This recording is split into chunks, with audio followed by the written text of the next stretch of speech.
Hey there, folks that are joining. This is Blake Shalide with the Oregon Department of Energy.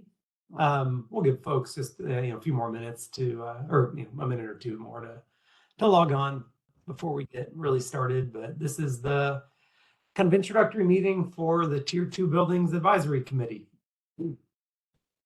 So looking forward to some good discussion today.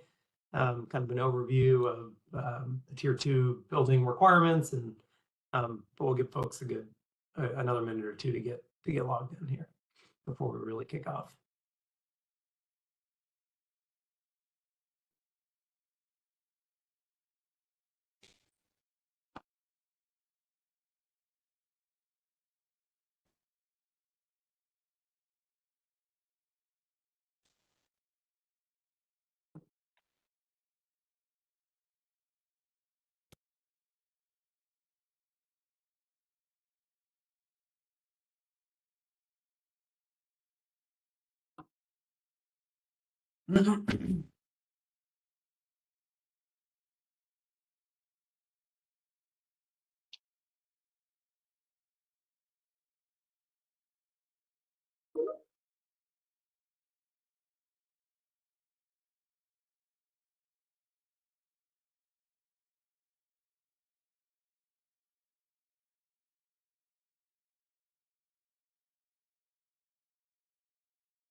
Hey there, everyone. Good afternoon. This is Blake with the Oregon Department of Energy. We'll give folks maybe one more minute to get logged in, and then I'll go ahead and get started. But you should be seeing my screen now. I guess I did want to, maybe for the folks that are on now, with our WebEx meetings, we usually don't require or don't ask for a pre-registration. It's just like an open link to log in. Although with this one, I think a lot of you should have just received the direct invitation, but I don't know if anyone on this call actually did the registration. And if you did, I'm kind of curious how it went. If you do have any input there, feel free to weigh in now. But it's a process that I think we're kind of looking at maybe changing, because the benefit of registration is that it actually can show up on your calendar. So if you do have any kind of feedback on that process, that would be interesting for me, at least. I don't recall registering. Okay. Yeah.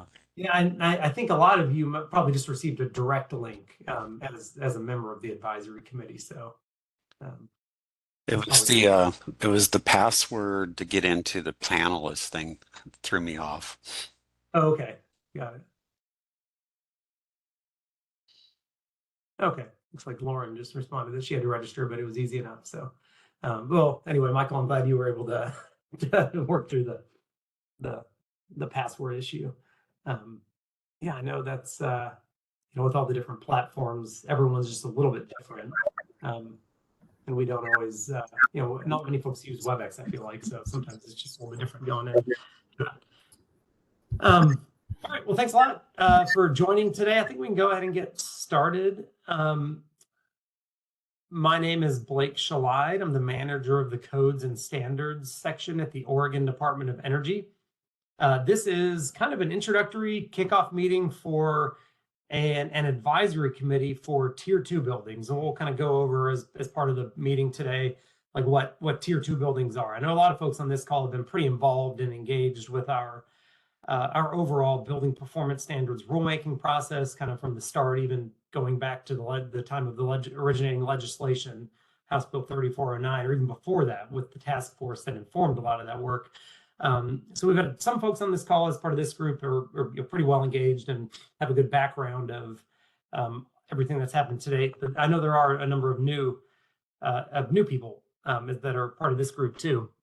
So we'll kind of take a little step back and just revisit the kind of the origin of the building performance standards in Oregon, the Tier 2 buildings compared to Tier 1 buildings, and then look toward a future of what's coming with regard to this committee and the future work that our agency and this committee and other stakeholders have to do with regard to Tier 2 buildings. So just a quick introduction to WebEx. I think most folks are somewhat familiar with it, and most of it's pretty self-explanatory when you look on the screen. But there are options for audio options, video options for muting, unmuting, starting, stopping video. There's a raise your hand feature, the reactions, there's a chat.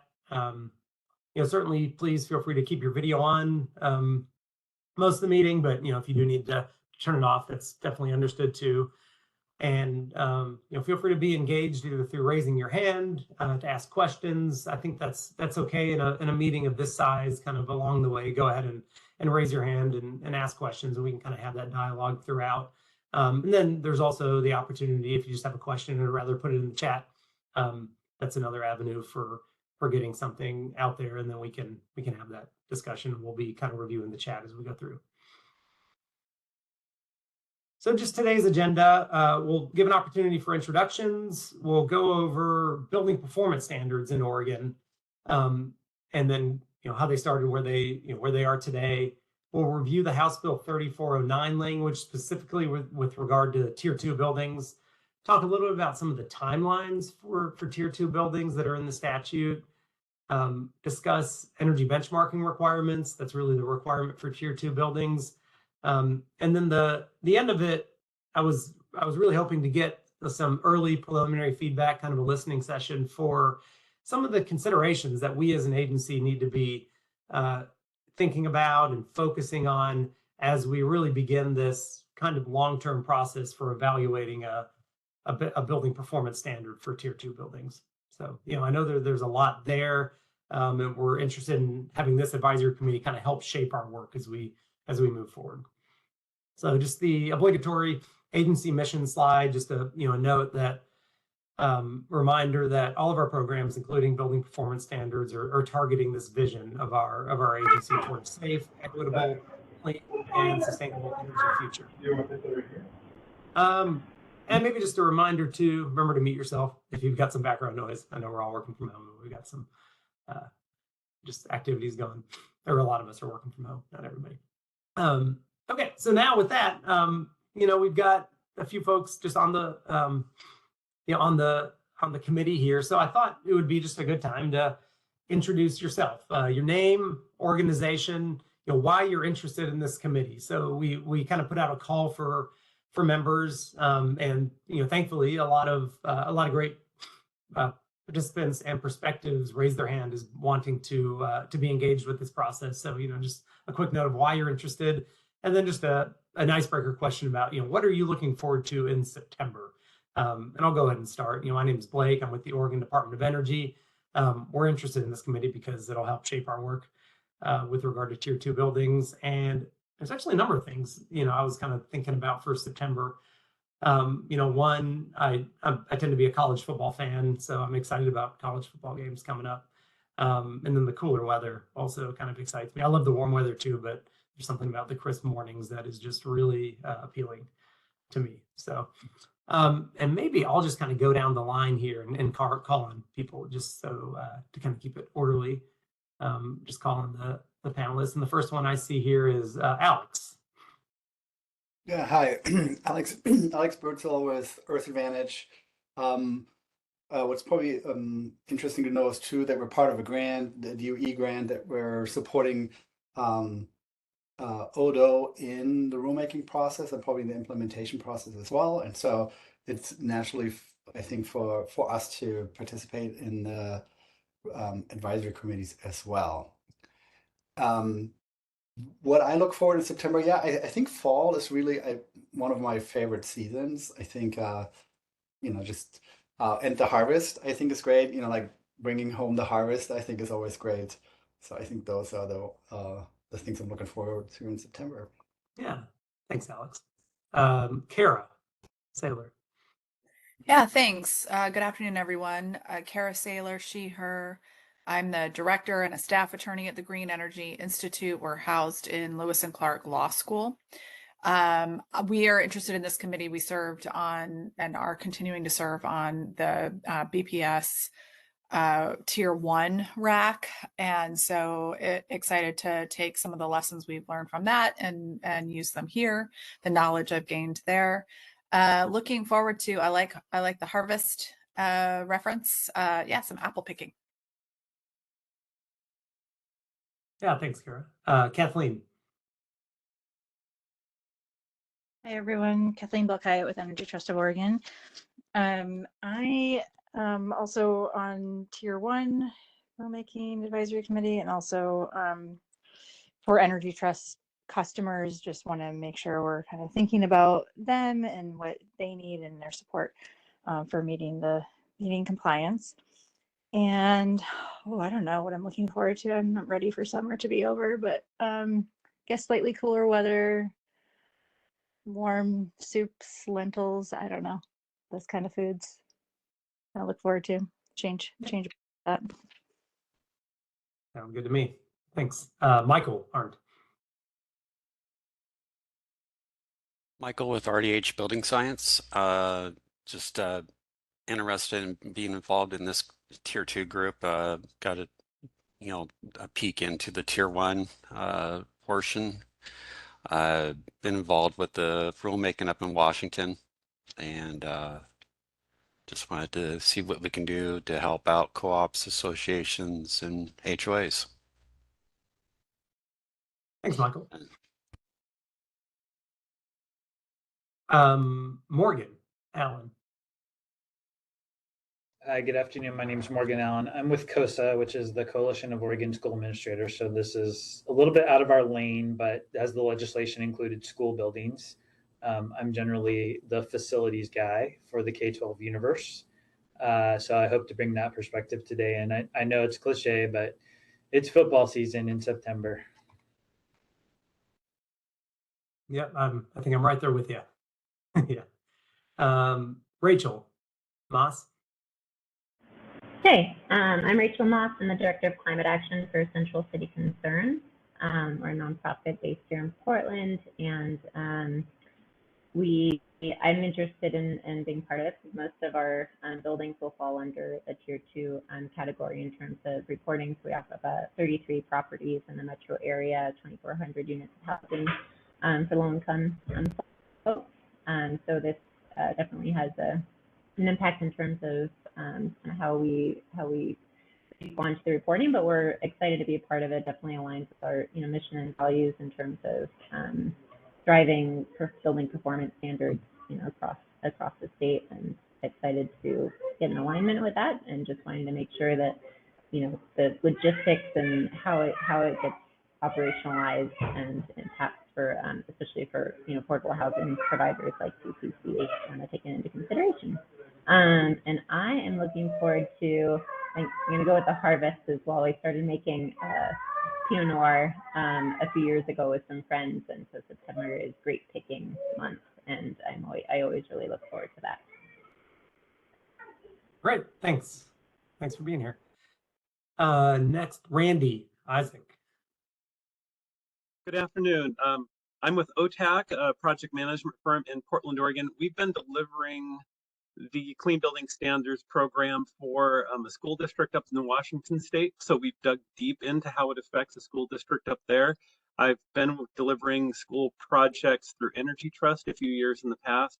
So this overlaps heavily with what we do, the projects we deliver, and we want to make sure that our customers end up with buildings that are beginning to be lined up with the future requirements. So it's not a big lift when this actually hits them. So we're just looking at how do we maximize the value up front and how do we line up with the program. I'm looking forward to the end of summer chores in September. I've got a huge pile of logs that still needs to be firewood. And when it starts raining, I get to quit cutting and splitting. That sounds good. Next up, Shelley. Hi, I'm Shelley Beaulieu. I'm here as the representative for the Community Alliance of Tenants. I recently became a board member there. And so I'm here to make sure that that tenants are considered, and the impact on the tenants is considered in this work. And I am looking forward to, in September, there's this great celebration called El Grito in Portland. It celebrates the Hispanic Heritage Month, and it's an awesome time. It's September 15th and 16th. Highly recommend everyone goes. So that's what I'm looking forward to this month. Great, thanks. Next is Sky Dancy. Everybody, I'm Sky Dancy. I'm the Associate Vice President of Facilities with Oregon Health and Science University. Thanks for having me here. We are a signatory to the White House Health and Human Services Climate Pledge. Certainly one demonstration of our commitment to improving or reducing our impact on the environment.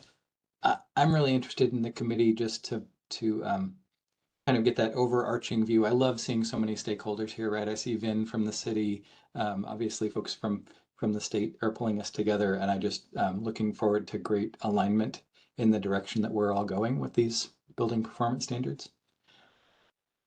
Looking forward to September.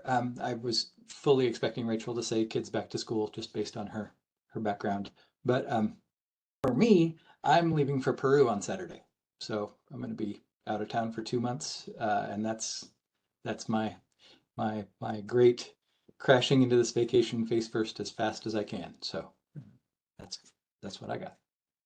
All right. Thanks. That sounds excellent. I won't. I'd be lying if I said that I'm not a little bit envious of that. So that's great. Next is Taryn Evans. Everyone, Taryn Evans, she, her pronouns. I'm with the Coalition of Communities of Color. So as far as interest in the committee, CCC has been working with the city of Portland on building performance standards for the past few years and really focusing on really involving in the impacts on low-income communities and communities of color. So that's one of the reasons why I'm interested in being a part of this committee. And as far as what I'm looking forward to in September, I would also go with like cooler weather. Great, thanks. Next is Vin Mason. Hi, everyone. Yeah, Vin Mason with the City of Portland Bureau of Planning and Sustainability, he, him. The interest is, as noted earlier by Taryn, we've been working on a proposal in Portland called the HEART Standards for a few years now, and more recently, a component of that being the multifamily energy reporting and tenant disclosure ordinance that we wrapped up a public comment on recently. And also working on the grant that was mentioned by Alex earlier, the Recce grant with some other cities in Odo on generally building performance standards alignment between the city and the state is kind of our interest. And also in the Tier 1 rack as well. So really happy to be here with a lot of overlaps. I currently oversee the commercial energy benchmarking program that we have in Portland, which includes multifamily buildings as well, because there's some mixed use buildings. And we've had that program since reporting annually to the city since 2015. I generally don't look forward to September this time of the year. I'm like, I get into a little denial that summer is ending. So it's like, oh, we have 4 more days of August. Summer doesn't end till September 22nd. But, you know, I have a great question because now I am looking forward to it. Harvest, outdoors, soups, you know, all these things sound great. But I will just throw out one little slice of Portland almost uniqueness in the world is fresh hop season. It's kind of special. It's here in Germany. That's where we get to experience it. Yeah, thanks, Ben. And next up is Zach Lindahl. Hello all, Zach Lindahl with Multifamily Northwest, representing housing providers in the state of Oregon. Our interest in this committee has to do with really just making sure that we take into housing providers into consideration when discussing policy. As for what I'm looking forward to, I am a college football fan as well, but you guys have already said that. My hobby is coaching high school lacrosse, and our club team starts back up here in a week or two. So I'm excited to get the kids going and ready for tournaments this fall. Great. Thanks, Zach. Are there any other committee members that I missed? Maybe that joined afterwards that were not listed originally. Okay, not seen any, so I think we can move on. Thanks a lot, everyone, for those introductions and for kind of providing a little bit of background of who you are, why you're interested, and what you're looking forward to coming up over the next month. So first off, let's kind of take a step back and just kind of give a general introduction to like what building performance standards are, because we all know as part of the bill and the legislation in Oregon, the tier 2 buildings aren't required to meet a building performance standard yet, but that's kind of the long-term evaluation process for our agency to eventually recommend a BPS for tier 2 buildings. So we'll kind of give that overview of like what building performance standards are to the group. So in general, building performance standards are policies. They're an emerging type of policy that establishes specific performance levels from an energy standpoint, typically, or greenhouse gas emission standpoint, or some other metric that buildings must achieve. And then they also have an assigned time frame that they need to meet that target by. They're known, or kind of becoming more known, more widely used as a tool for reducing energy use and emissions in the existing building sector. And in Oregon and a number of other jurisdictions, they're a key part to helping us meet our climate goals. They're generally complementary to building energy codes, where codes establish energy efficiency requirements for new construction. The building performance standards pick up that requirement and extend it into existing buildings and the building's operational part of its lifetime, not just the new construction piece of it. And they're generally adopted by jurisdictions and applied to existing commercial and multifamily buildings, and they typically have a size threshold associated with them. So various components of a building performance standards include scope, performance metrics, targets, compliance and phasing, and implementation mechanisms. With scope, you're considering what size the buildings are appropriate, what types of buildings should fall under the coverage. Are there any exceptions of buildings? Like in Oregon, there's an exception for agricultural type buildings with regard to the scope. For performance metrics, there's a number of performance metrics that different jurisdictions are looking to for BPS, whether it's based on site energy, source energy, greenhouse gas emissions, potentially things, other natural resource uses like water could be incorporated into a BPS. For targets, how do you set the targets for? Is it by building type, by climate zone? How aggressive are the targets? Are they based on an average energy use? Are they more efficient than an average energy use? What are those performance targets that need to be met for buildings? For compliance and phasing, typically BPS programs start with the largest buildings first and phase in over smaller buildings over a time period. And then what other compliance pathways are there? There's always the pathway for meeting the target, but maybe there's other pathways for things like an investment criteria, doing an audit. Maybe there's a conditional compliance where if a building owner has done some effort to get to the target, but maybe they're not there yet, but they have a plan to be, what sort of allowances can be built in there too. And then with regard to like, how do you implement a BPS? Typically reported through some database, some software system, and to document compliance, document reporting, and all the different features that are required. So this provides a general overview of the various parts and components of a BPS. Some considerations that go into establishing a BPS, aligning and establishing goals, making sure that they're matching up with state, other state related goals like Oregon's greenhouse gas decarbonization goals, and other performance metrics, determining those covered property lists, the right covered lists for the jurisdiction. Are there any exemptions, accommodations, different compliance approaches, and what's the enforcement for non-compliance? There's typically some requirement or some allowance for a penalty or some kind of a fine, alternative compliance payment that takes place if a building is not compliant with the BPS.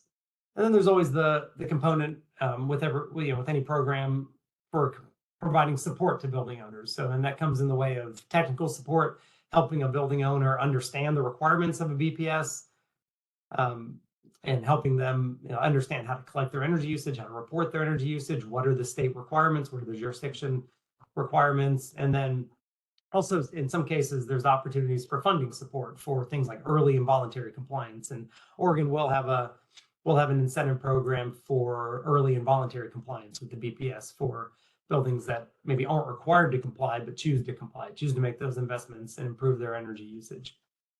And then establishing the reporting requirements. And how do you report? How do you access historical energy data to be able to determine where your building is and how it performs relative to the targets?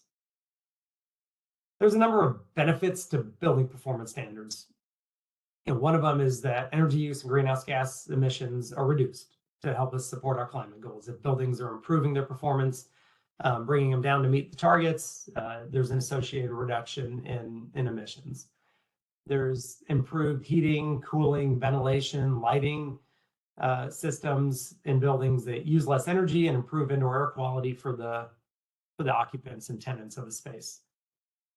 If buildings are needing to improve their operational characteristics and potentially implement capital measures, there's the support from the local workforce and additional jobs that come with improving that building performance, and then the investment in energy efficiency measures and technology. And then there's the cost savings piece of it. The implementation of cost-effective measures can reduce energy burden, reduce operating costs for building owners and tenants too. So these are all the benefits that are associated with a policy like building performance standards, and part of the reason that it was put into place in Oregon. So, building performance standards also are in some ways a natural next step to benchmarking buildings. And there's a number of benefits to benchmarking buildings. They provide building owners with additional information on their building energy consumption, potential for reduced energy. I'm getting some kind of a Teams, sorry about that. Teams decided to restart.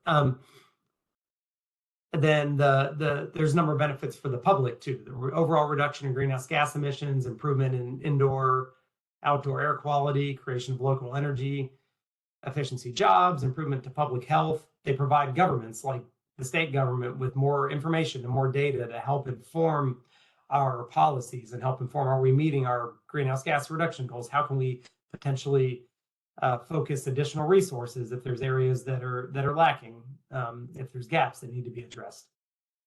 And they provide tenants and residents with more access to information on building energy use to help make informed decisions on the potential for occupying or renting or purchasing a space for improved comfort, productivity, tenant satisfaction. So building performance standards can build upon energy benchmarking and act upon that energy use information to lead to improvements. So that provides a broad overview of the benefits and the components of building performance standards, because as we go about our work with evaluating a building performance standard for tier 2 buildings, the first step of the tier 2 buildings is to benchmark. So that's kind of step one, but just to provide that kind of grounding basis for what's coming next with our evaluation of that energy data for tier 2 buildings as we consider a full BPS for tier 2 type buildings. This is just a snapshot of around the country, the different jurisdictions that have enacted benchmarking laws and benchmarking ordinances. And the next map shows a similar map, but what jurisdictions that have adopted or are in the process of standing up full building performance standards. So you can kind of see that if you look at the jurisdictions with benchmarking and then the ones that have adopted a full energy or greenhouse gas emissions performance standard for buildings, they generally track pretty closely with each other, where first there's an adoption of a benchmarking, and then adoption either in like a city or a state, and then adoption of a building performance standard at a broader level. So I guess I'll take a moment there and pause and see if there's any kind of questions, or I do see that there's some chat.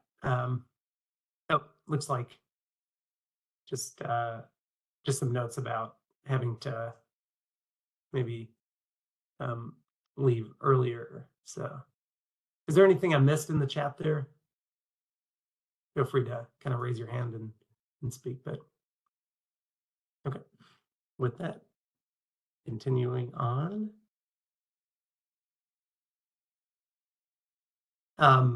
So just an overview of the House bill that originated building performance standards. So it's part of a House Bill 3409 from the 2023 legislative session. The House Bill 3409 was a really broad bill that combined a lot of different energy and climate measures. And BPS is sections, I believe, 8 through 17 of that bill. So if you do want to reference that bill, it's there. And that's where the building performance standard and energy benchmarking piece is. It will require many large buildings to enhance energy management practices and implement efficiency measures to meet energy use targets. And it's modeled after an industry standard known as ASHRAE Standard 100. ASHRAE is an organization that publishes a number of energy standards and does a lot of research in the built environment space. We reference a different ASHRAE standard for our Oregon Energy Code, ASHRAE 90.1. So this is ASHRAE Standard 100 for building energy management and building energy performance standards that we reference, and is administered by the BPS program is administered by our agency, and it's modeled pretty closely after the Washington State program. That's a couple years ahead of us. So if anyone's tracking where that program is, it's we're a couple years behind where Washington is, but really looking toward Washington as an example and a model for Oregon's program for consistency. This graphic shows at a high level the differences in requirements and compliance timeframes for Tier 1 buildings compared to Tier 2 buildings. And this graphic's up on our website too, if you want to reference it later. But the Tier 1 buildings are generally the commercial, non-residential buildings, hotels and motels that are 35,000 square feet and larger. And those are the buildings that will need to have a phased-in compliance period with our building performance standards, starting with the largest buildings in 2028, next size 200,000 square feet and over, next size down 90,000 square feet and larger in 29, and then 35,000 square feet and larger in 2030.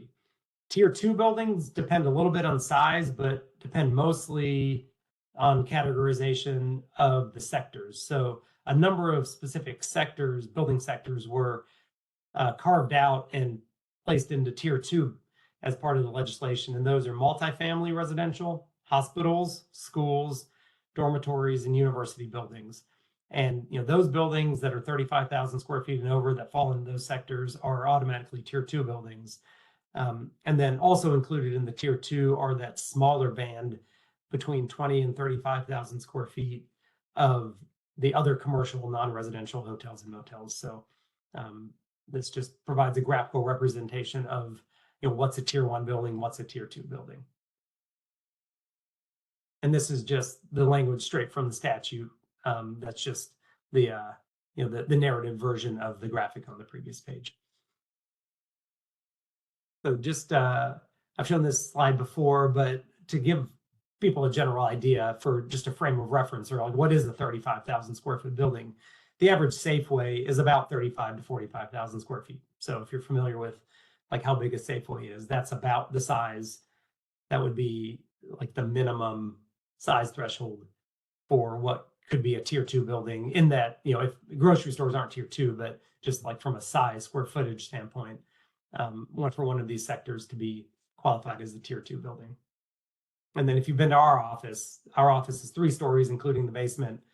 It's about 100,000 square feet. So like one level of that, the footprint of the building, is also about in that 35,000 square foot range. And then our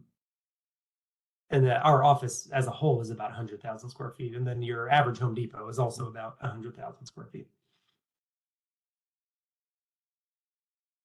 So just to highlight a couple sections of the bill that I think are particularly applicable for this group. The Section 8 of the bill talks about definitions for Tier 1, Tier 2 buildings. Energy use intensity is defined in the bill, and that is defined as site energy use. So it's the energy that's used kind of at the site, visible to the site at the utility meter, is one way to think about it. It's not a consideration of the source energy, which takes into account like the factors of energy that you need to use to generate like the electricity that's used at your building. And like transportation and distribution losses and generation losses and things like that. So that source energy use is not the metric in Oregon, it's site energy use.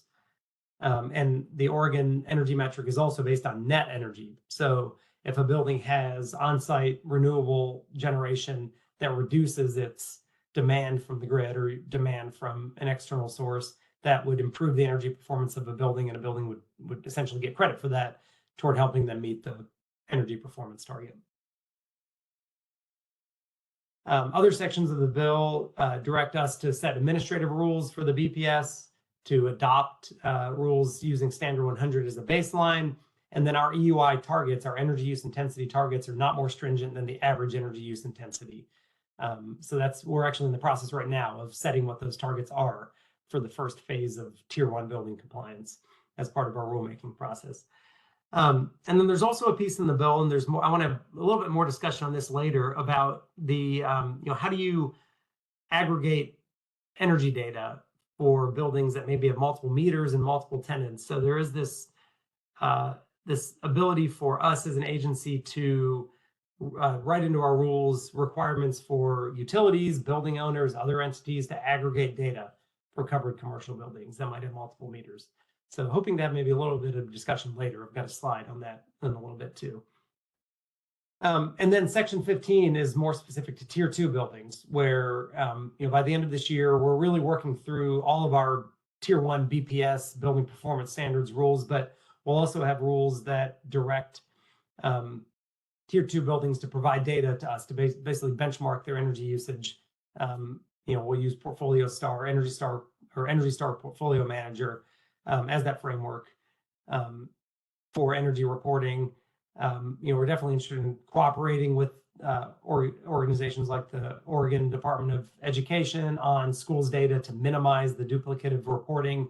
We're not interested in having any entities having a lot of different reporting places. If somebody's already reporting their energy data, then we want to leverage that and reduce and minimize the need for duplicative reporting. We're in the process now of working with some of the counties and the tax assessors to identify covered buildings, do a building stock assessment, and notify both Tier 1 and Tier 2 building owners to the extent that we know about the buildings by July of next year. And then there's this general requirement for the timeline for Tier 2 building owners to provide ODA with the energy benchmarking data by July 1st of 2028. Okay. I see a note that Kara is unable to hear, and she's jumping off and back on again. Just a quick check-in that other folks are still able to hear me just fine. Okay, great.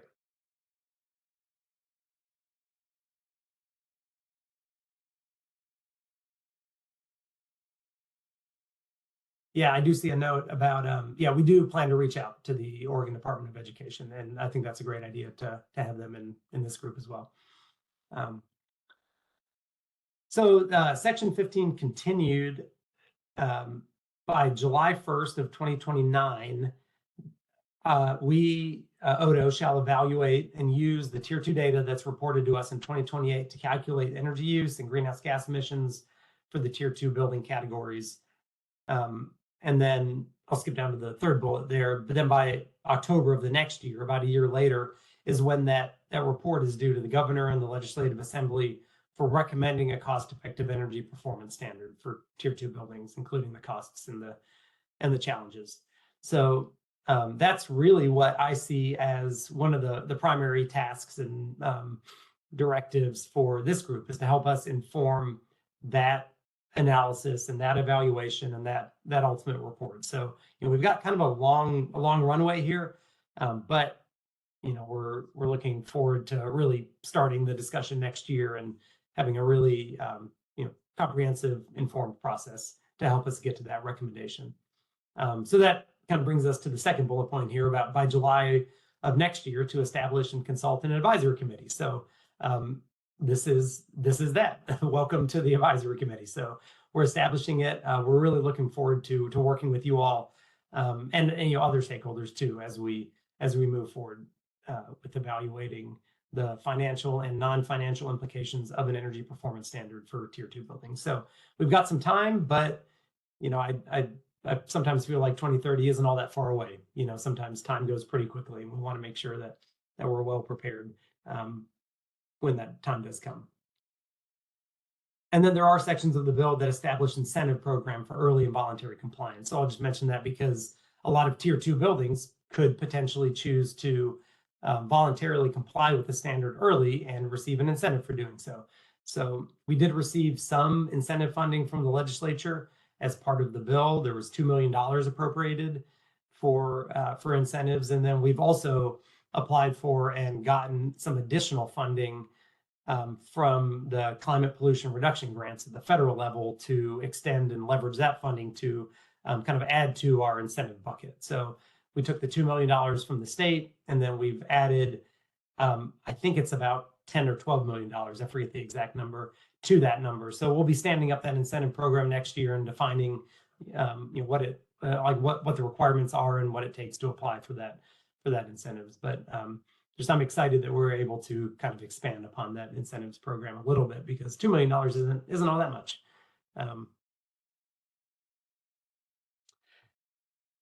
I do see a question about, will our work be reflected in the energy strategy? So there is a, I think it will be indirectly reflected. So there's, I know that Edith and other folks at Odo are working, very hard on our energy strategy work. And there's a buildings work group that I've been somewhat involved in too, to help inform some of the modeling analysis that look at, okay, what are our policies where if we, if we improve performance in buildings through more heat pumps, through more weatherization, through other demand side reductions, how does that help us get to our overall energy and greenhouse gas reduction goals? And if our policies maybe take a little bit different direction, if we look at different scenarios, what does that mean? So we've been kind of indirectly building some of the assumptions of improvements in the building stock due to the building performance standard into those models.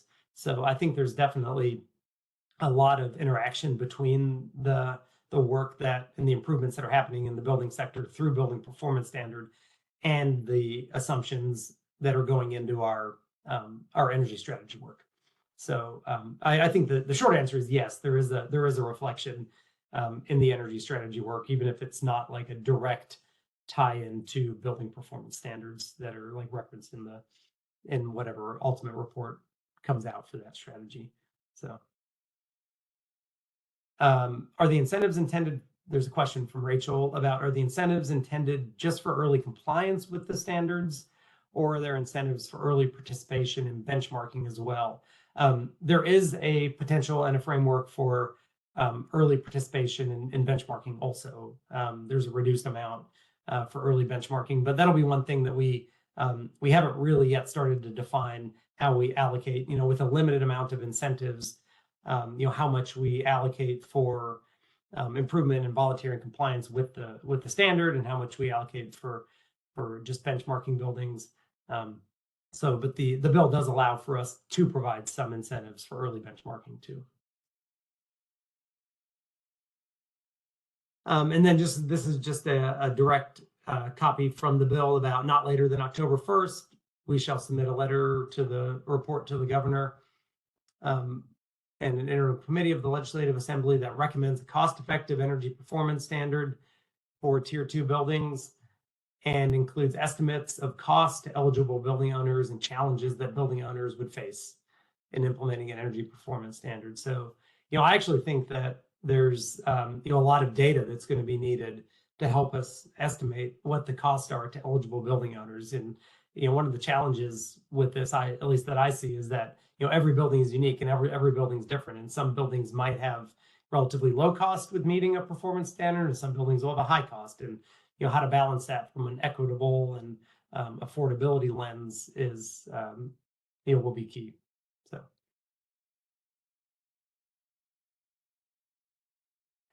Let's see, and looking through the chat, one more question. Is the agency thinking about identifying additional funding sources to incentivize early action beyond the $2 million from the CPRG funding? We are, and I'll clarify too. So we had an initial $2 million from the state, and then we applied for an additional, I believe it's $12 million from the CPRG funding. So we've got the $2 million from the state, from the legislature, as appropriated to us for incentives, and then the additional funding from the federal government of 12 million through the CPRG. So we've already been able to kind of expand that, and you know, as more, if there's additional opportunities for more funding, you know, particularly if there's federal funding opportunities, it's something that we'll definitely continue to look at. But we are, you know, we are interested in more funding if it's there. So. Okay, so Can I ask you a question before you go past that slide? Sorry. Sure. Do you prefer hands raised or just questions in the chat? I guess first question, because either way's fine. No, yeah, like hands raised and open discussion is great. So this one, so relatively new to this topic. So am I understanding this correctly, that essentially what the legislation is saying is that the Department of Energy collects all this data information and then reports no later than 2030, which is a long ways out, to the legislature and the governor about a plan for tier 2 buildings, and then it's up to the legislature to decide whether to pass new legislation to actually create a standard for these tier 2 buildings. Am I missing something there, or is there somewhere where your agency is directed by rule to create a standard for tier 2 buildings, and this is like a rules advisory committee? Because if I'm you know, newbie, if I'm reading this correctly, all I'm seeing is a plan by 2030, and then but not a requirement. A plan is different than a requirement. Is that correct? Yeah, I think your understanding is generally right.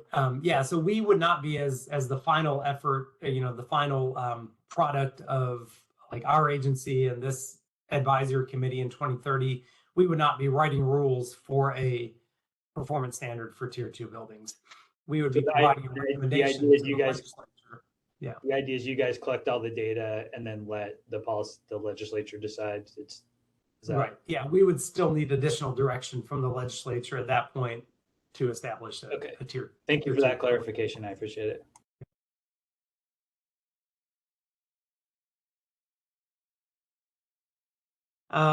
Question from Michael about, will the information be shared with us on developing tier 1 buildings target recommendations that was determined from the benchmarking info available? Michael, maybe you can clarify the question. So right now we're working to establish the targets for tier 1 buildings. And those will be set by the end of the year for tier 1 buildings. Is that the question? And those are based on like national data sets, because we don't have statewide benchmarking data. We do have the Portland benchmarking data, but we don't have statewide data. Yeah. So once that information's compiled, would that be released to our group so that we can kind of figure out what that benchmarking might be setting up for the tier 1 group? Yeah. So those, all those targets they'll be public information. And if we want to kind of review what the multifamily target is, or what the the schools building target is with this group, that would be something that we can look at like in a focused way. Yeah. Another question for you, Blake. I thought I saw on a slide that, and in the next slide, it indicates that July 1st, 2028, tier 2 buildings benchmark, and that's informing this kind of recommendations from ODO in July 2029. Yeah. But I thought I saw on a slide that it's every 5 years thereafter.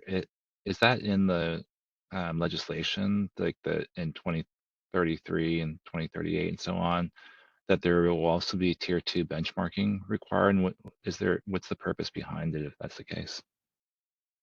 That is the requirement for continuous benchmarking every 5 years.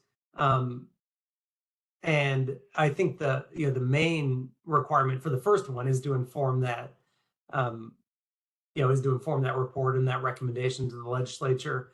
I think beyond that, it's valuable for us to have more information, and I think it's valuable for over time for building owners to, even if there's not a performance standard for ultimately recommended or established for tier 2 buildings, there's other benefits to benchmarking, right? That I'm sure the city sees through your benchmarking programs, and and others. Just the gathering data, what you measure, you better manage. And but the legislation does specify that continuous benchmarking is there, I guess independent of what happens out of our ultimate recommendation in 2030. Yeah. Thanks for clarifying. Yeah. There's a question, but yeah, I can send these slides out after the meeting too. So happy to do that.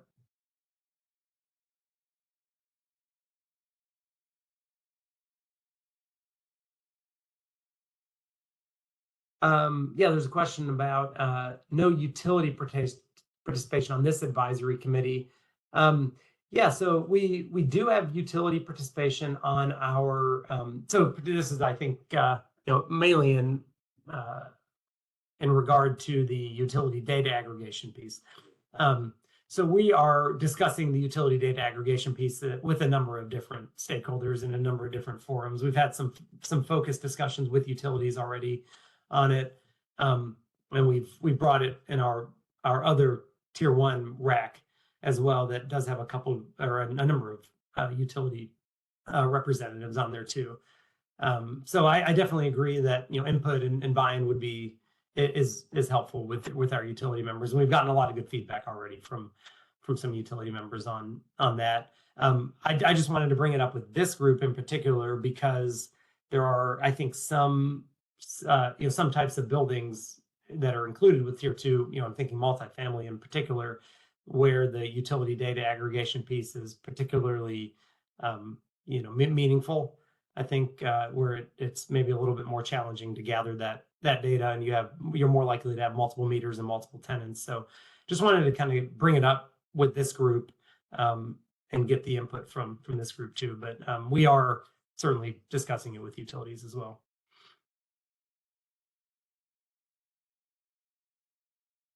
So this is just an overview of where we've kind of been with our overall tier 1 rulemaking so far. So we've been meeting with our rulemaking advisory committee, and thanks to the members that are they're also kind of doing double duty here on that rulemaking advisory committee in addition to this advisory committee. And we've been meeting with them throughout the course of the year. We've had a couple public meetings. There'll be another public meeting coming up on September 11th, where our consultants and Odo will be presenting the drafts of the energy averages. That will be our first draft of our targets, our performance targets. And then we'll be filing our draft rules with the Secretary of State by the end of September.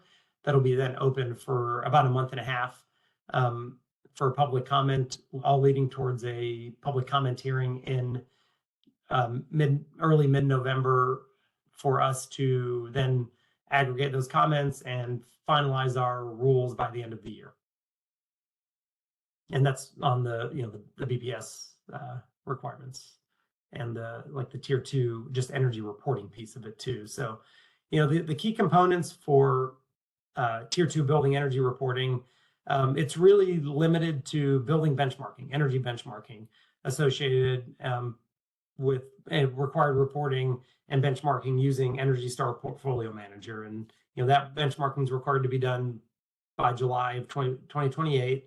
One thing that we do aim to do is minimize that need for duplicate reporting.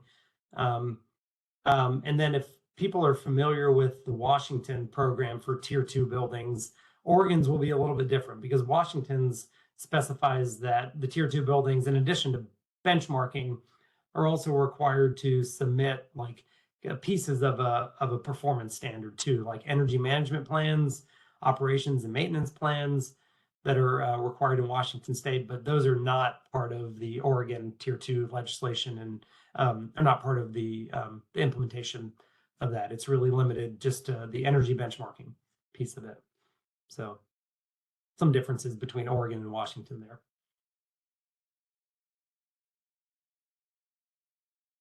Let's see, I'll just take a moment there to pause and see if there's any questions on anything kind of to date, any general discussion points. The the new version of ASHRAE 100 that is being used for this, is that going to be available for us to review offline? It will be, yeah. We do, right now we're working with the version of ASHRAE 100, the 2024 version of ASHRAE Standard 100. And we have a licensing agreement with ASHRAE to be able to take that standard and modify it. And then after we finalize our rules and modify all the language, we'll then work with ASHRAE to publish an integrated version, like an Oregon specific, Oregon modified integrated version of Standard 100 that can be downloaded for free off of the off of our website. So.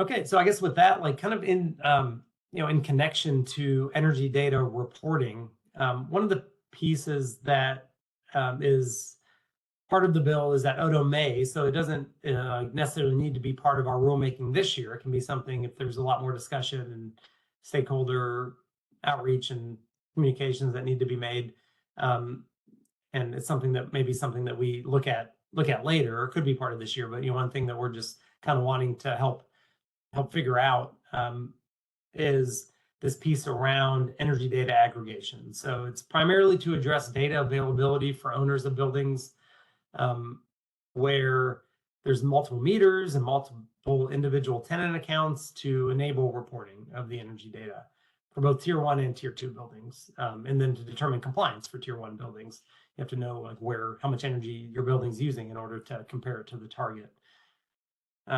So, one thing I wanted to maybe get some feedback from this group for tier 2 buildings is, okay, like, are additional state rules required to address this? And, if so, what level of detail? We've, in our discussions with some building owners and with utilities, there's generally the feeling that having a utility like aggregate the data is supportive for a building owner, to be able to like identify the meters and then ask the utility to sum up all the data that's associated and energy use data that's associated with the meters.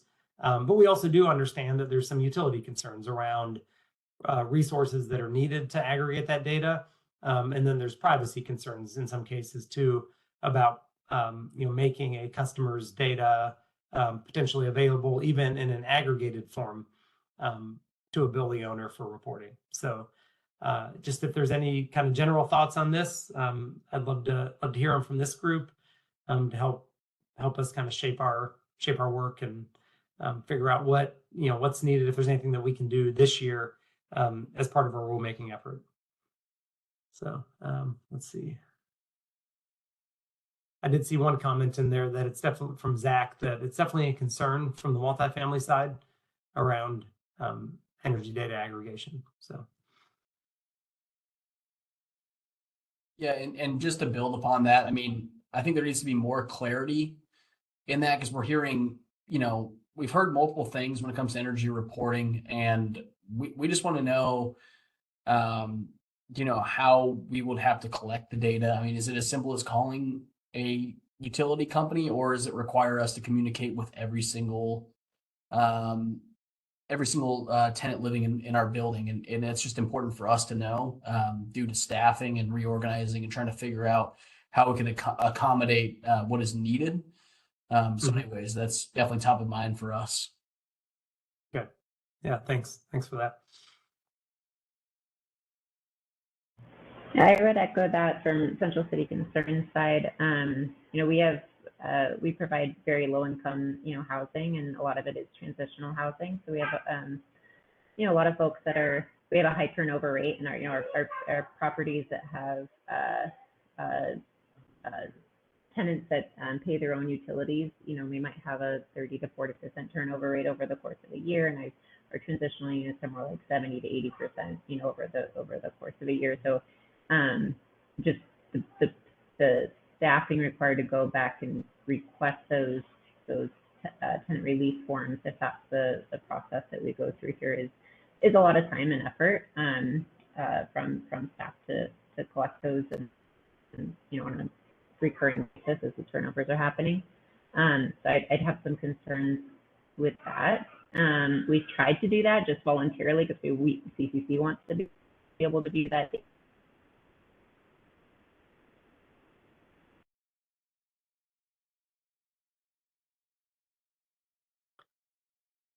think Rachel froze for me. I don't know if Also for me. it seems like, okay. Yeah, Rachel, it seems like we got a lot of what you were saying, and then it just stopped there. If you can still hear We it, have. we heard that there were some, some concerns about, the tenant release forms, particularly with turnover. And then it paused right there. So, but it sounded like you were still in the process of finishing. your Oh, thought. sorry. I Yeah. was probably talking to, I'm having some Wi-Fi issues. Can you hear me now? Yeah, we can. Yeah. Okay. Where did you lose me? Well, we lost you. You were just talking about there is a general concern for like data availability and providing like tenant release forms, and it's something you try to provide, where there's staff availability, but it's definitely, it takes resources. Yeah. Yeah, it does take a lot of resources, especially to the tenant release forms for the data. And we have tried to do that internally and had to give up on it because it takes a lot of time and effort to collect those. We've also, can you still hear me okay? Yes. Okay. We've also gone through the process of doing aggregated data from the utilities, and it kind of depends on the utility provider. We have both Pac Power and PGE. PGE is a little easier to work with.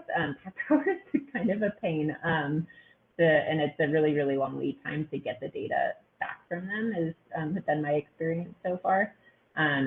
And it does require like a really manual process of going into the building, except those meters turn over so quickly when we don't even know when they've been, swapped out. So having to go into the building physically and take photos of all of the meters, 110, meters in a room, and, write those down in a spreadsheet and then cross-check that against historically which ones have changed. So it's a bit of a manual process. It would just be finding some way to streamline that, to have digital access to that data on the utility's website, where we can automatically scrape that data from the website, as opposed to having to submit requests to the utility provider every time we want to pull that data.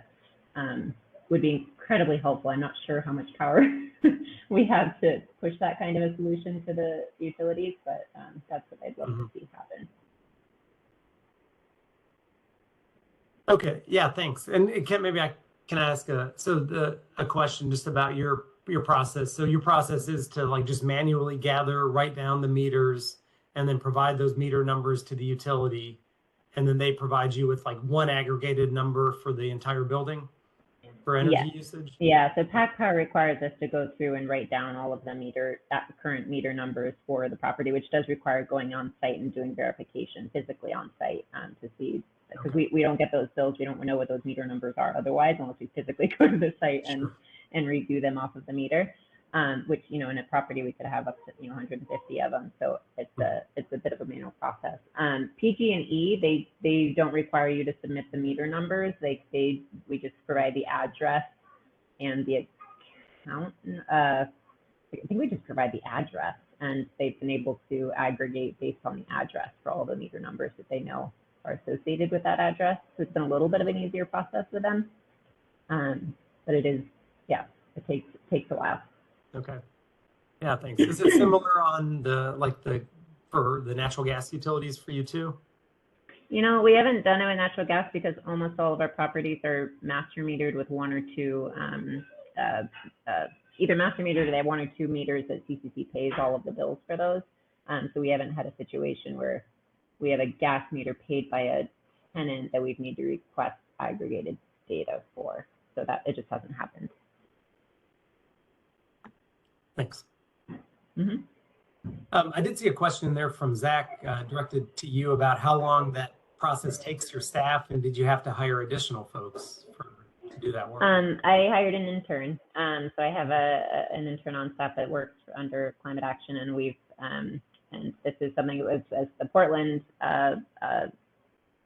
ruling for benchmarking is coming up too. So it's something we're already starting to build on is getting this information collected that we're going to have to put into Energy Star, and doing that early and starting to pull that all together. So it requires it's a not anybody's specific job. So so creating kind of an internship to help support that work was something we were able to do, thankfully, with some incentive from ETO. Yeah, thanks for sharing.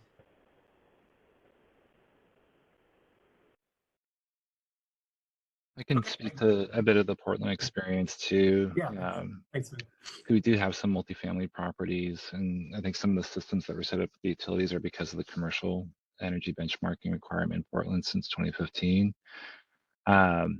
You're asking about Northwest Natural, and so Northwest Natural is very similar to Pacific Power, where the meters need to be identified by the property manager, provided to them, to Northwest Natural, and then Northwest Natural can aggregate that data if there are 5 or more meters. So it's a company privacy policy, but all 3 utilities, when we originally passed our first ordinance, agreed that they were comfortable with 5 or more for data aggregation.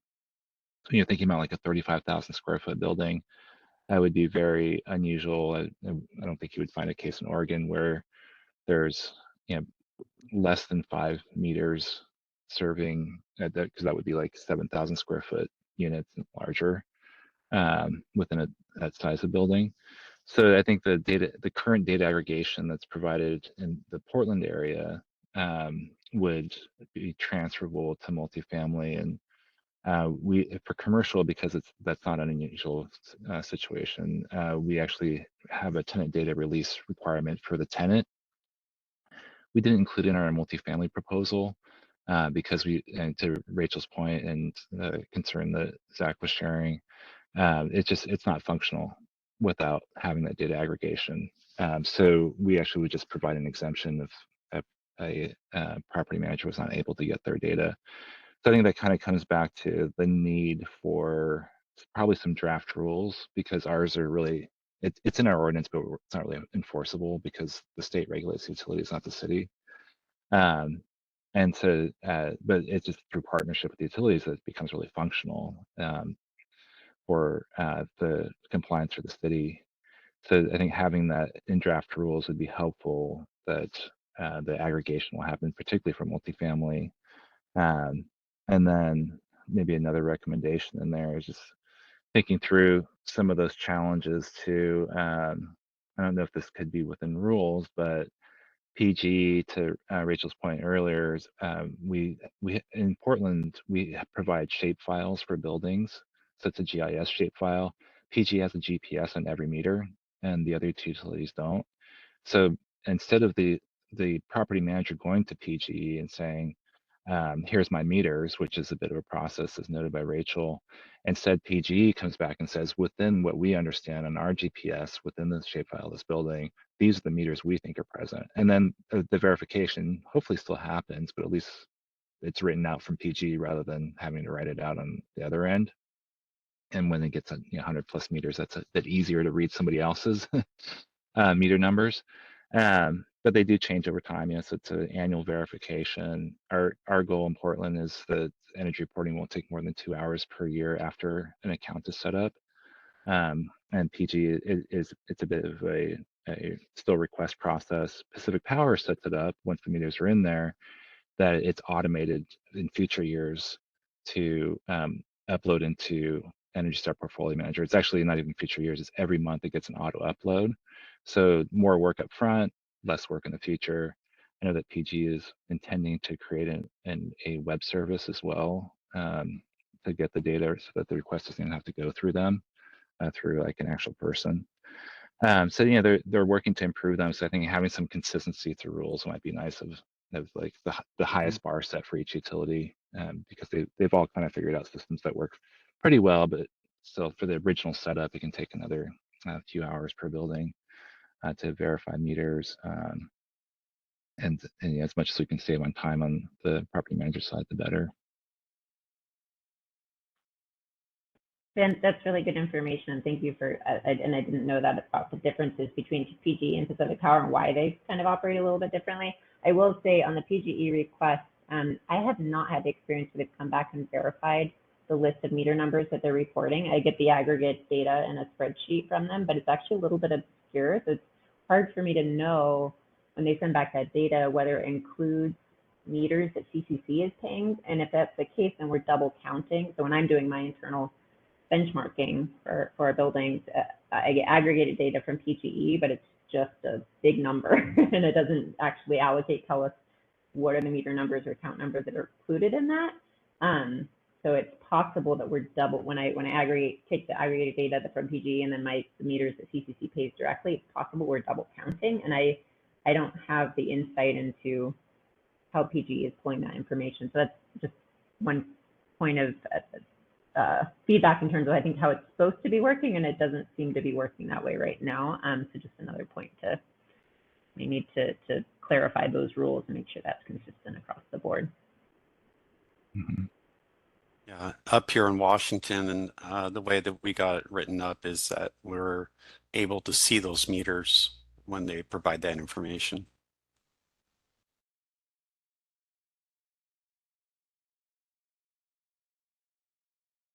Yeah, thanks. I see Kathleen has a raised hand. Yeah, thanks. I think Vin addressed like a lot of what I was going to bring up, but so is there a clear answer on whether beyond aggregation we can get utilities to address all of these issues? Can we specify, I guess, what aggregation means, or I guess what kind of reporting requirements in terms of like the turnaround time, how the data looks, you know, what information is already available versus things that customers need to, or building owners need to kind of collect? Can that be specified? I think there is room or ability in the rules to add some specificity in terms of like how utilities do like provide the data upon owner request, or like what kind of turnaround times there is. Is it like provided in a spreadsheet form? Is it an automatic upload? Like, I think those are all possibilities, but one of the challenges that we have is like with statewide rules. I know so far I think we've talked about pretty much just interactions with our like larger investor-owned utilities here today, but you know, one of the other things and feedback that we're getting too is that, you know, we've got dozens of utilities, electric utilities in the state, and a lot of them are small consumer-owned utilities too. So, you know, that's just something to keep in mind if we're like setting requirements that like require like automatic uploads to portfolio manager, like as an example. I don't know that we'd go there, but just an example that you know, whatever statewide requirements we have would apply statewide, you know, not just to our larger utilities, unless we, you know, specified some kind of thresholds where they apply. Yeah, I think the main thing is just, you know, if a customer is going to be penalized for not having data, but they're reliant upon a utility to provide that, that's where I think it's like, that's the biggest thing that I think we have to make sure that we require of the utilities is when they're kind of, you know, responsible for something that is going to ultimately hold the customer responsible. That would be good to require. Yeah, in Portland, we have a 45-day window for the utilities to respond to data aggregation requests. And that seemed very conservative, I think, when we first established this with utilities. Like, they're very comfortable with that. Like, we talked about 30 days and like give us a little more room just in case. And then we put our program on pause for 3 years during the pandemic and brought it back to life this last year to report 2023 data. And there were some hiccups and some challenges in there. And so in some cases, the requests were made like very close to our reporting deadline of April 22nd. And the utilities were not able to respond fast enough. I don't know if they were within their 45-day window, but it's the reality that folks might not request their data until they get close to the deadline. And if the utility can't respond, we just have extensions, you know, that's a very reasonable extension until the utility provides the data, because it's the gross floor area and the utility data that are the two key pieces of information that need to be input into portfolio manager. And then there's some other like normalizing factors that usually the property manager has fairly easily, like number of bedrooms within the building. So just, I think all the more reason to maybe have rules for the utilities, but also include within the rules like extensions or full exemptions if the utility simply isn't able to aggregate, because it really is necessary for multifamily to have that aggregate data. Mhm.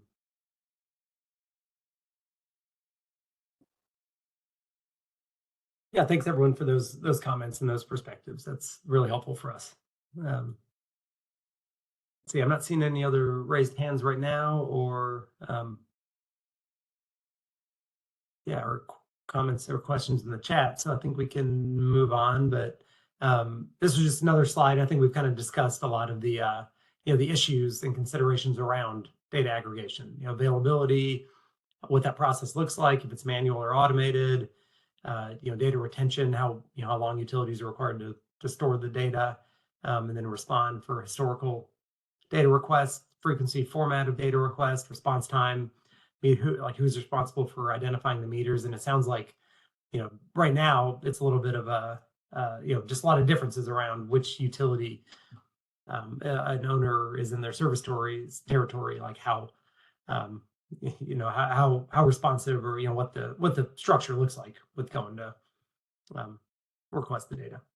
So and then really the last Sorry, thing, Blake, oh, there's just one of those bullets there that I think we didn't speak to, is the format of data requests. So if the automated system like the Pacific Power isn't used, then it's really helpful to provide an Excel spreadsheet that is formatted for upload into Portfolio Manager. I think it can also be done through like a CSV kind of file too. I'm not sure why, but we just use Excel here, maybe because Microsoft products are fairly widespread.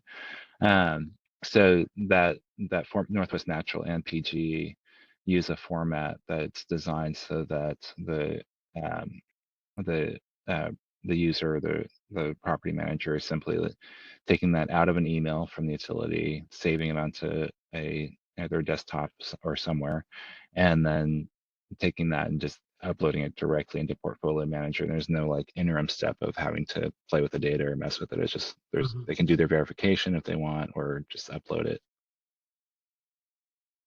Yeah, that is helpful. And just kind of for reference and context, the the state of Washington actually already had like a previous legislation around like utility data aggregation. And for their larger utilities, they require a direct connection with Portfolio Manager. But for their smaller utilities, it's kind of the example that you were just referring to, where it can be provided in a spreadsheet that is within a format of being uploaded into something like Portfolio Manager. So that's a good comment. Thanks. I see another hand raised from Rachel.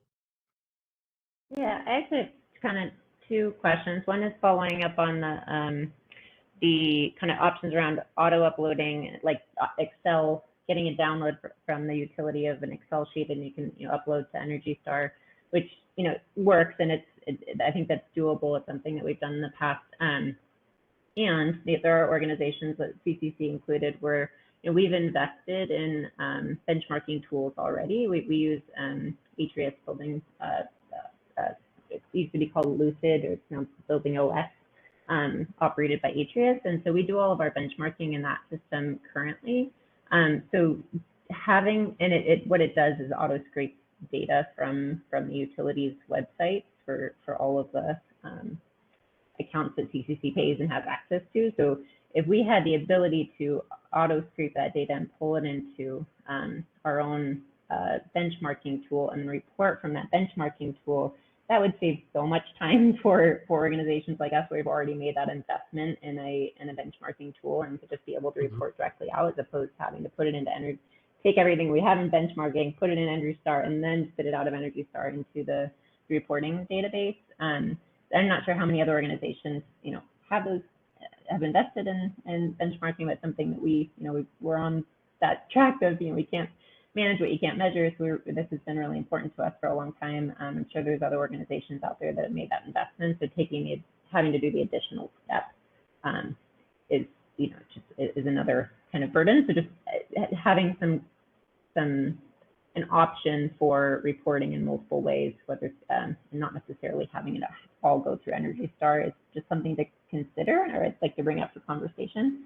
And then my other point, I just curious, I'm sure that this has been thought about, but is there a reason why if we're going to be getting aggregated data from the utilities anyway, if that's on the table, is there any reason why this the whole reporting couldn't just be directly extracted from the utilities and bypass the building owner in terms of the benchmarking and reporting data. Why couldn't the data just come directly from the utilities, and wouldn't that solve this need and kind of eliminate sort of the middleman? Wouldn't that be more efficient, or is there's a specific reason that can't be done? Yeah, I mean, I think certainly energy use is like one of, if not the like key, piece of information when you're energy benchmarking. But there's other factors in there too, like gross square footage, like building use, some of the other building characteristics like that you put into Portfolio Manager, like number of computers. I think there's some other like if it's like a multifamily space, the number of bedrooms and things like that help with benchmarking. And the utility doesn't have access or visibility into a lot of those other building specific characteristics that only the building owner has. Mm-hmm. So. No, that makes sense. As far as the building characteristics, if that were done by the building owners kind of one time, couldn't the data then be extracted directly from the utilities after that setup was done? Yeah, Kathleen, it looks like Kathleen maybe. Well, I was just going to say, I think a benefit in having the building owner involved is just so there's more awareness around opportunities for improvement. And I think that in terms of making improvements, that has to be really done by the building owner. And so if there's not, I suppose there could be visibility into it. Is it maybe what you're suggesting is that maybe not the work done, but you'd still have visibility into the data? Yeah. Okay. Yeah, I guess it's an interesting point. Yeah, it is. And I'll go to Michael next, but I also wanted to bring up maybe a point that Ben made earlier too about, after the initial setup of like a building and portfolio manager, that like this sounds like their goal is to reduce energy reporting to 2 hours a year. So, if after they put in all the other building characteristics, then if a utility is like automatically sending the data to portfolio manager, then it becomes a really streamlined process on a year-over-year basis too. So maybe that is the ideal situation, but it requires that utility to have that automatic connection into Portfolio Manager. Let's see, Michael.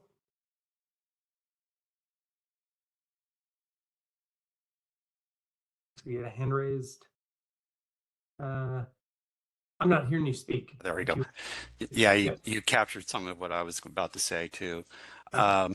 But to add a part to it is, having that verification aspect so that you can actually see the data to know if it is true, if there needs to be some modifications, is one of the meters off that should have been on, etc. Just having that capability to review that, whether it's on the energy portfolio manager or directly from the energy provider, especially if you need to, if this moves into an auditing process where there's regulations around it, having that second chance of verification would be nice to have. Mm-hmm. Yeah, thanks for that.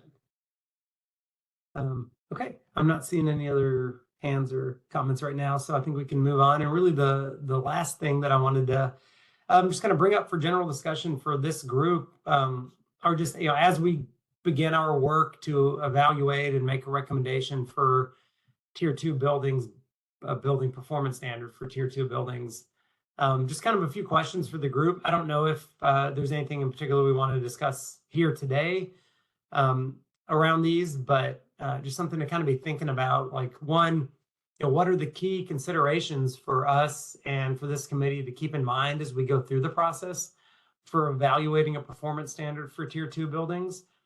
The legislation directs us to identify the cost and financial and non-financial implications of an energy performance standard for tier 2 buildings. And are there any particular data sets that you're aware of that would help us inform and identify those costs and challenges? Are there gaps in data that we should explore, trying to gather more information or engage in additional research to try to fill?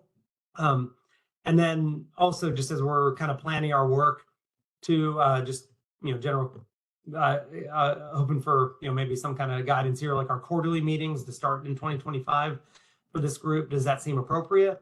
Maybe with more focused meetings further down the line as we get more into the work and as 2030 approaches. Just kind of some general thoughts for framework for this group, and what's appropriate. Wanting to definitely be respectful of everybody's time, and thankful for your commitment and participation to this group too. Whether trying to make it meaningful but not overly burdensome on your resources. So happy to take time now to have any discussion on these questions. If you want to kind of just think about these and provide more input to us later, that's great too. Yeah, looks like I see, I don't know who raised their hand first, but I'll start with Morgan.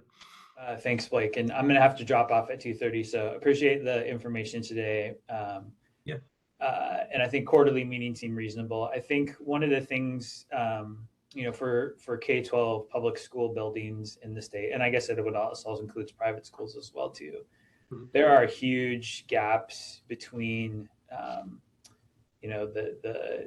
for lack of a better term, the quality of the buildings. You go to districts like Portland, where they're spending billions of dollars building brand new schools or redoing schools. And there are other communities that are unable to pass bonds, as school construction is generally a local responsibility. The state does not pay for school building construction the way it pays for the buildings at Oregon State or community colleges or other things. And so, even if I think one thing I'll just flag, and this is for way down the line, but there are buildings that are past their useful life that are still being used in K-12. And if we came up with a performance standard, those buildings it would be impossible to modernize them, for lack of a better term. They are not able to, accept, modern HVAC systems or other things. It's just, it's physically impossible, or it's just totally impractical. And we have dozens and dozens of, 80 to 100+ year old buildings that are still serving students in less affluent school districts, that you just can't modernize them. They're past their useful life. And I just think that's something we need to consider.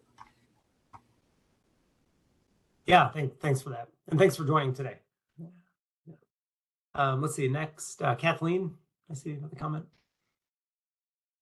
I think I got a little bit confused on timeline. So the rulemaking for tier 2 then is happening in 2025. I was thinking I thought something you said earlier, it was just, you were just referencing tier 1 that's going to be finished in December. The requirement, the rulemaking piece for benchmarking will happen this year. That's part of our rulemaking, but the 2025 work is for this long-term work for evaluating a performance standard for tier 2 buildings.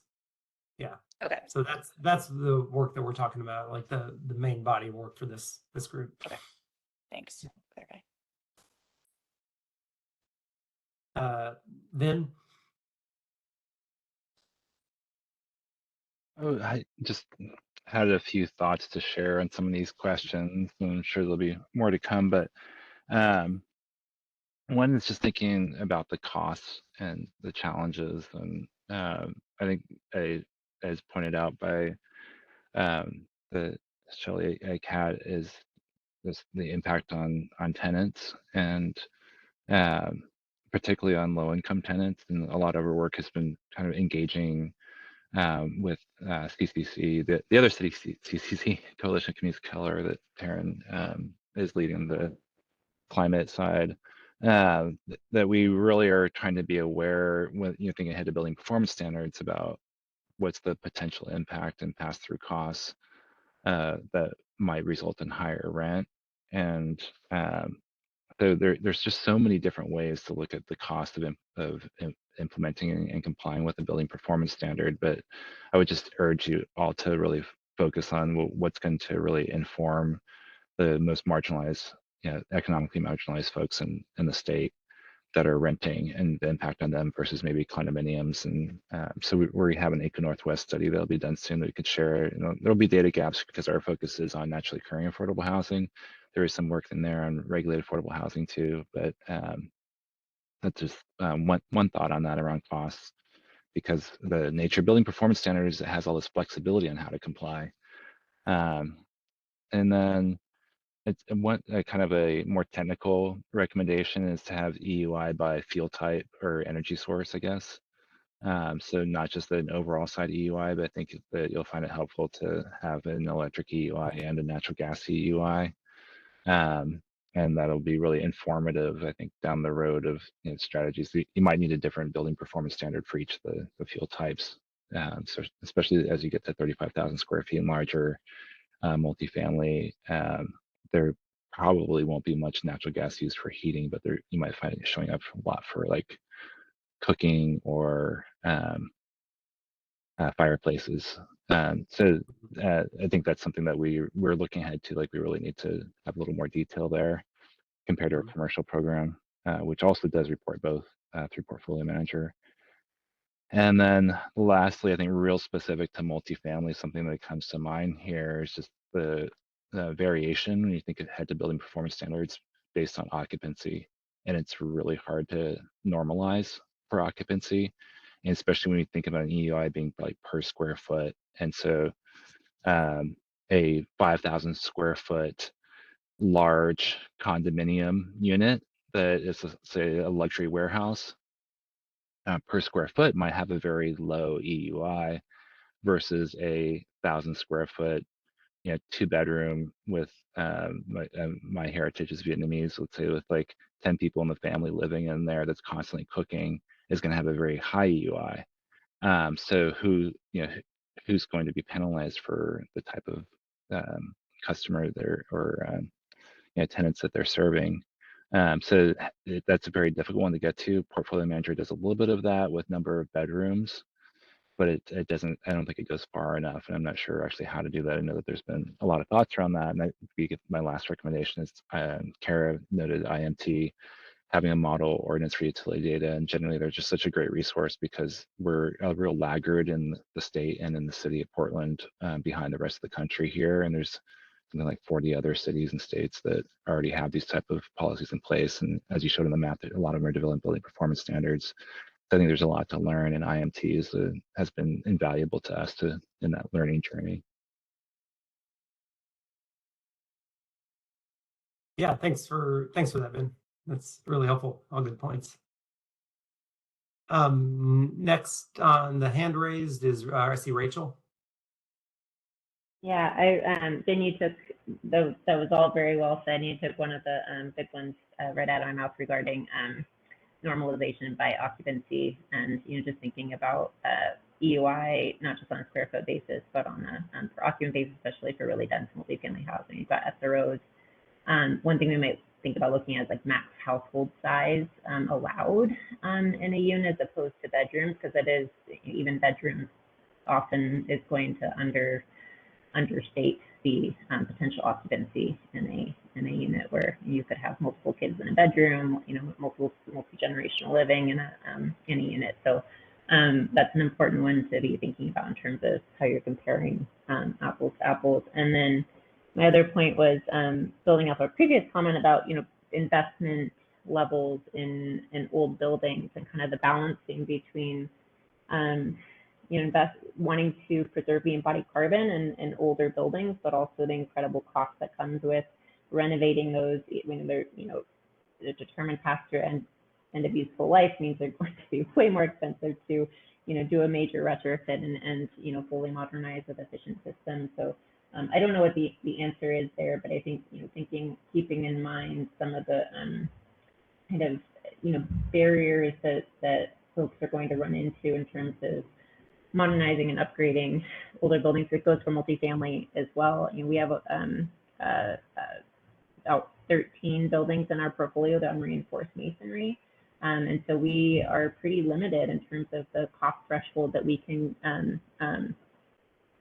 pursue or improvements that we can make in a building in any given 2-year period without triggering a major seismic upgrade for our reinforced masonry building. So while we want to do these energy efficiency upgrades, we're constantly kind of running into this cost threshold where we can't go, at least within the city of Portland, right, where we can't invest more than, I think it's like $65 a square foot or whatever it is currently at updates every year without triggering a full seismic. So it's just something to think about in terms of limitations we're running into different parts of the state. And I'm speaking of Portland specifically, but that's just another one to think about in terms of how we value investment in resiliency and embodied carbon, and how will those things kind of play out over time. So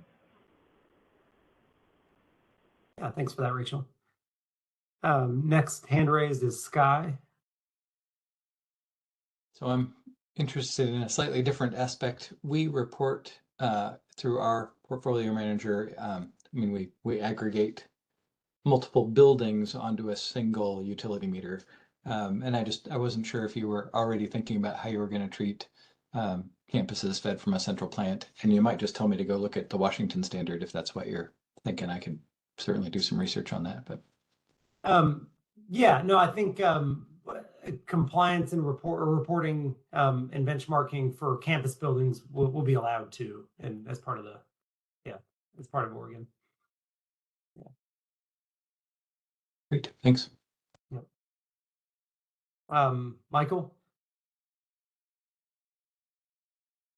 Yeah, I remember from the tier 1 group that you said that the condos were basically can be considered as apartments, but how is that going to affect with like co-ops where it's multiple people that own shares on a building? Is that going to be influenced on this? Oh, like who the building owner is? Yeah, And how who's responsible for reporting? exactly? That's a good question, and actually not something that I've thought about much. Like who ultimately is responsible for doing the benchmarking and reporting. I don't know if it becomes a responsibility of if there's like a homeownership or a condo association or something like that.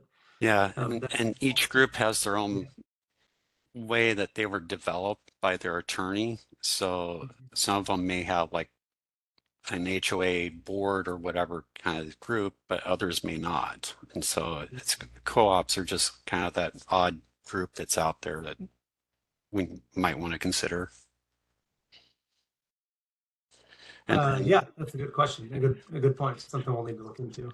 and then is there a way for us to write some rules or advise legislation to reduce that substantial alteration trigger for improvements to the buildings?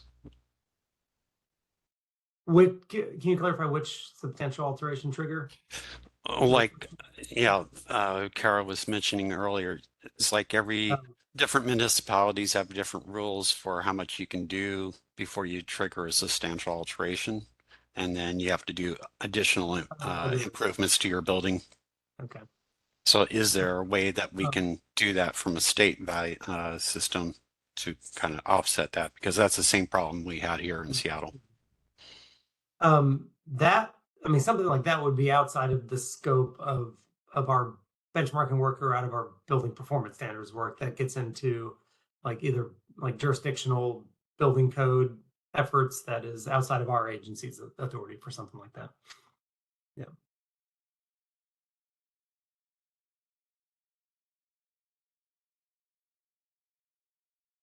Let's see. I'll revisit the chat to see if anything else popped up. I can see it. I don't think I'm seeing. Oh, here we go. Let me see a couple comments in there. Checking out Denver's equity priority buildings compliance work. Thanks for sending that. And and then just another comment about IMT helping from a HOA co-op reporting and enforcement processes in other cities and states. So thanks, Vin, for that reference. Okay, let's see, I'm not seeing any other hands raised or comments in the chat. So I'll just kind of end the meeting today with a thank you for joining. Look forward to the continued work of this group over the next really few years. Thanks a lot for your commitment in advance. And looking forward to working with you. And if you do have any questions or comments about anything we discussed today, or just any thoughts to help us in the future, feel free to send me an email and contact us. And I will send out these slides to this group after the meeting today. So I guess unless there's any other questions or comments, enjoy the rest of your day, and look forward to the next time we get together. I appreciate it. Thank you. Thanks, everyone. Bye. Thank you. Thanks, Blake. Just let us know sooner than later when you're thinking about meetings. If we're going to do quarterly or more, it would be helpful to Yeah. have that. Thank you. Okay. Yeah. Thanks. Good comment. We'll try to just get some something on the calendar scheduled out in advance so that they're on there. So, yeah, we'll do. All right. Thanks, everybody.